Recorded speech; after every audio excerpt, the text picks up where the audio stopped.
So imagine this. In the deserted state of Texas, somewhere, this guy enters this pub. Those swinging doors comes inside. Looks straight ahead to the bartender. Bartender already knows this guy, so he started making his pint. So this guy looks here, he looks there.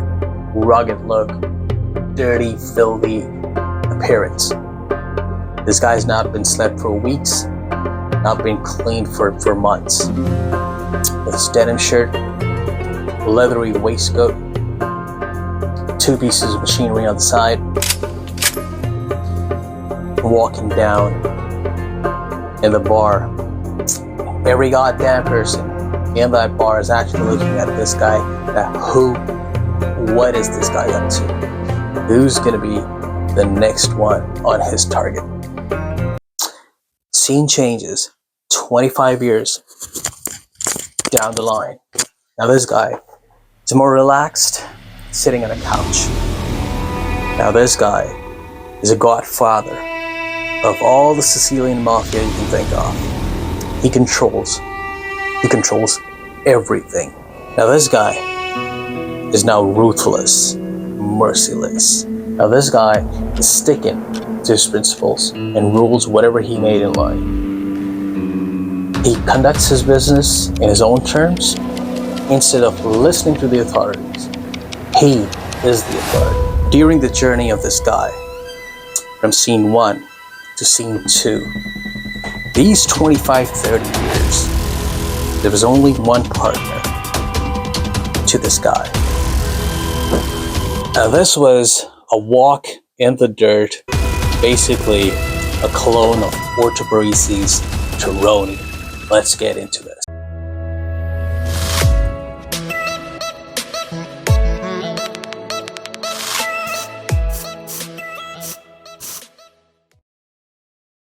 Hi guys, welcome to ScentFolio. Thank you for tuning in.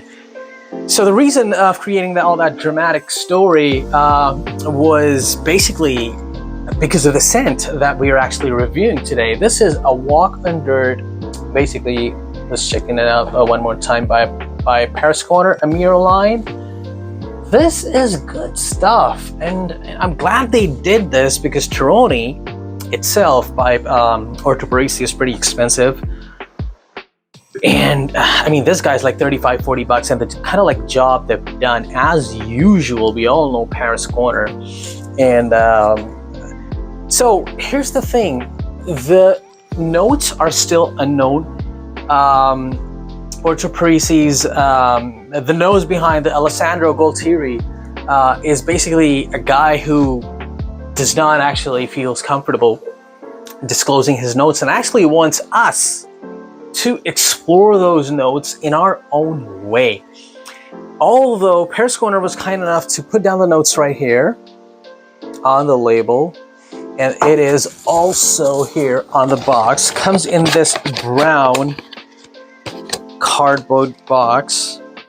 Pretty standard, nice, decent presentation to the box. And they've got some notes listed down there. Now let's talk about this guy. Pretty funny name though, A Walk on Dirt. And actually, I mean, pretty realistic at the same time. So we're gonna get into this, get into the notes of this. This is, you know what, when I was actually exploring this scent, I just wrote a few notes, like few accords down that I noticed. And what I was going through and what I was experiencing during the wear, I did an all-day wear, and I enjoy it. I enjoy, like, literally. It's pretty dramatic fragrance, as you can tell by the intro of this video. So what I got from this guy, forget the top notes, hard notes and base notes.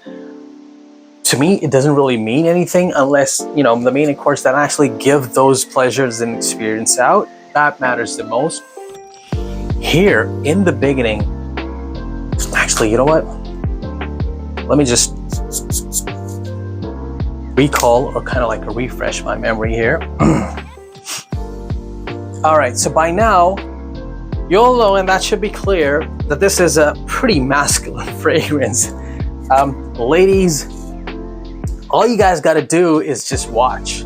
Like, wait and watch the show. Watch this on your guy, and yeah, see how well he carries this, and it's gonna be fun for you guys. You guys will enjoy this on a guy, on a man. On a man, I would say, like, this is the manly stuff you're talking about. We're talking about some hardcore manly hormones here popping out. Yep. So basically, this is a smoky burst with minimal citruses, let's put it this way, just to control the smoke. Minimal citruses like bergamot.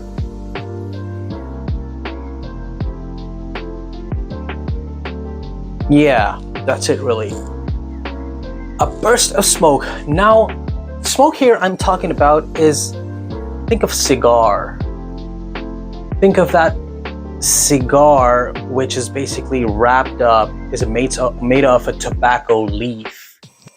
So that tobacco leaf is burning, and you're taking all those puffs. It's all filled up in the room. That kind of like a smoky, like a tobacco-ish, dried tobacco leaf, crushed, smoke everywhere, and ashes. Think about ashes. Think about leathery notes here. Think about some animalic stuff. Some hardcore animalic stuff.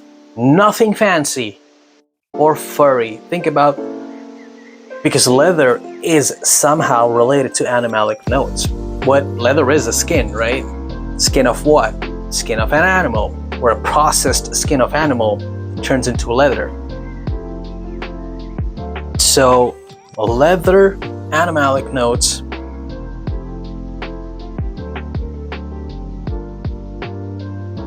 Dirt, some clay, not sand, because that's going to be different. I'm talking about some clay. I'm talking about some dirt with water of rain mixed into it, like puddle, like bad, like really nasty puddles splashing up. That kind of a smell that comes in.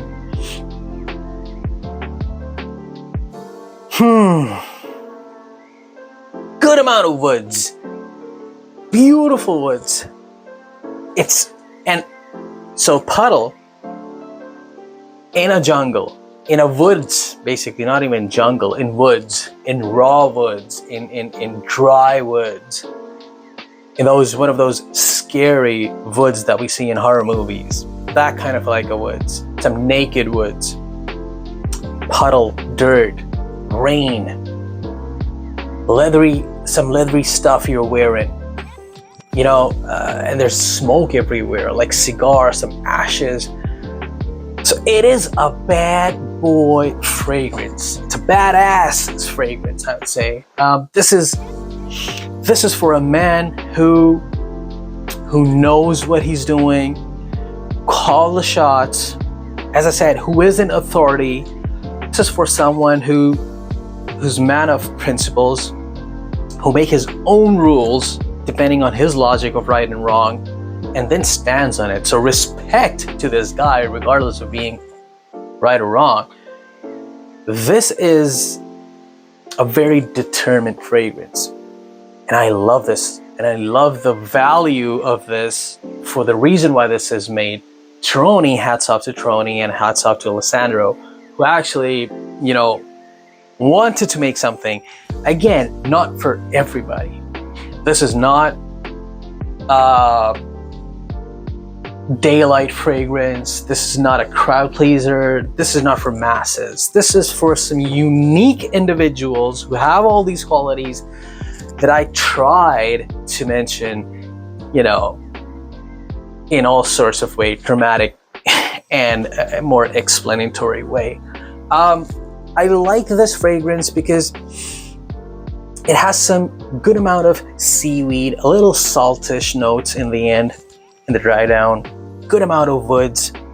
I get some cedar wood, I get some ambroxan in the end, because that amber, that woodiness mixed with the musk. The musk here is beautiful. It's toned down, it's leathery, but you know what? It's smoky leathery. So the leather notes is not one of those leather notes that you can think of for now, maybe popping out from Godolphin, from Stimali, or Tuscan leather, or even ombre leather. This is raw. As I said, this is cigar, this is smoke, this is ashes, this is booze. Yes, some good amount of booze here. Pretty dark kind of a booze. Again, not the sweet sides of the liquor, but the raw side of the liquor, which is in process of a brewery, or still being undistilled. Let's put it that way. Yeah, man, this is good stuff. I mean, if you think you can carry this, it's worth the investment. Like $35-40 for this guy. For a clone for Terroni is a big it's something remarkable, I would say. So again, not for everybody. Orto Parisi is a niche house anyway. All their lines are not everybody's cup of tea. It is for situations. It is for certain individuals who want to get into this. But trust me, once you have this, you'll enjoy this. You'll value this. You're gonna look for this on your shelf, because there's only few people who understands what the perfumer is making and what's his frequency level, what's his mind saying, why is he even making this. To reach to that level, there are only few people who connect with the inventor. By all means, give your hands on this guy. If you understand this, there's not a lot of people I've seen reviews of, to be honest. I mean, everyone is gonna get different stuff. I got what I explained. And longevity wise, this guy's 6 to 7 hours of fragrance. Pretty hardcore, Now, the good thing is, it's not strong. As in, it's not heavy on your head or nose. It's not gonna give you headaches. It's not gonna be like, what the hell am I wearing? Like, no, it's not gonna give you that feeling. You will enjoy that whiff. It's light, but it's dense. So it's in that category of dark scents, I would say. It is in that category of dark scents. The other dark scents, like a category this guy is, I'm gonna put this guy, Rebel by John Varvatos. But this guy is a bit sweet. So just cut the sweet part out. You got the idea, right? So, respect for this guy. Wow, I love this. It is balanced. It's a badass, bad boy, big, kind of like a character fragrance here, but yet pretty well rounded, I would say, in the sense that sweetness, smokiness, nothing is overboard here. It's all combining together, pretty balanced in a package, and then coming towards you. And in the end of the day, the idea behind this fragrance, and the thing that Alessandro is actually taking care of, is you feel good. People around you get attracted to you. Apart from all the negatives, or the kind of image, the negative image, the villain image that you might be having while you're carrying this, it's still enjoyable in that way. And people are yet attracted towards you. They want to come closer in that inquisitiveness that, what is that note? Is that the booze? Is that the tobacco? Is that the dried leaf? Is that the, some kind of leather? What kind of smoke is this? What kind of a cigar is this? So it's gonna keep things rolling in a more attractive way, which is something that I love and I respect. No, this guy is go-getter. if you are into this side of the world unconventionally. So with that said, I think that was enough. I gotta change my lighting and my shirt. I'm not used to wearing this denim shirts, by the way. Yeah, like and subscribe and watch for more, and let me know what you think about this review or the scent, or about the scent profile, or if you know any other scents which are closer, or I would say in a bad boy category. Please let me know so I can put my nose on it and you know, grow from there. Take care. See you later. Bye bye.